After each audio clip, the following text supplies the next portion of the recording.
আপনি ভিডিওতে ক্লিক করেছেন, তার মানে আপনিও আমার মতো চিংড়ি পাগল।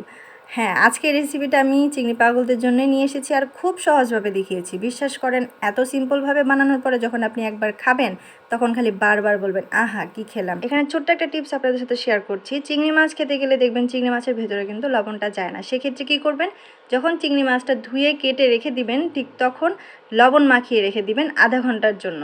আধা ঘন্টা বা 1 ঘন্টা, একটু বেশি সময় রাখলে বেশি ভালো। এই আধা ঘন্টা 1 ঘন্টার ভেতরে দেখবেন যে লবণটা সেটা কিন্তু চিংড়ি মাছের ভিতরে সুন্দরভাবে চলে যাবে। দেখেন, আপনাদের সাথে কথা বলতে বলতে কিন্তু আমি সবগুলো মশলা দিয়ে দিয়েছি। আর কী কী দিয়েছি সব কিন্তু আপনারা স্ক্রিনের মধ্যেই দেখতে পাচ্ছেন। সব কিছু মশলা দেওয়া হয়ে গেলে খুব সুন্দর করে ভুনে নিতে হবে। টিপস নাম্বার 2, মশলা যত বেশি ভুনে নেবেন তত বেশি কিন্তু আপনার যে তরকারি হোক না কেন সেই তরকারিটা খেতে কিন্তু ভালো লাগবে। তো দেখলেন যে আমি খুব সুন্দর করে মশলাগুলো ভুনে নিলাম এবং যে চিংড়ি মাছটা ওটা কিন্তু ধুয়ে পরিষ্কার করে আমি আগে থেকেই প্রায় 2 ঘন্টা মতো লবণ মাখিয়ে এক পাশে রেখে দিয়েছিলাম। তার মধ্যে দিয়ে দিলাম যে বাটা মশলাটা ব্লেন্ডারে ব্লেন্ড করে নিয়েছিলাম, সেই ব্লেন্ডারের জারে পানি ধুয়ে তারপর সেই পানি দিলাম। বেশি দিইনি, একদম অল্প দিয়েছি, দেখেই বুঝতে পারছেন।